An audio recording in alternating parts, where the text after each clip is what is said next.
Morning Surendranagar. હવે આપણે આવું નહીં કહેવાનું, હવે આપણે ન્યૂ સ્ટાર્ટ કર્યું છે. Good morning Gujarat. હા, એવું જ આપણે સ્ટાર્ટ કર્યું હવે નવું. આજ ચાલો બ્લોગ બનાવી લઈએ.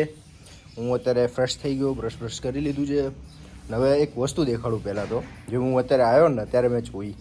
હું ઘરે નહોતો ને એટલે જો મારા મમ્મી પપ્પાએ આવું બનાવી નાખ્યું. જો આમાં લિટરલી આમાં જો ટીપું પડતું હશે. જો તમને દેખાડું, આમાં ફોકસ નથી થતું, પણ આવી જો થાય છે.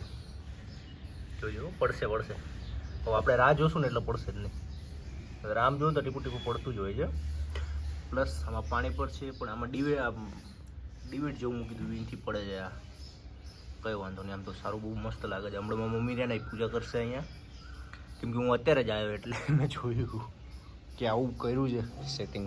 પછી આ પૂજાનું છે, અને શું કે પુદીનો, આ પુદીનો વાવ્યો તો મને થોડોક બળી ગયો, તો મેં બધું ચેન્જ કરીને ફરી કરી નાખ્યો, એટલે જો ઉગી ગયો છે હવે.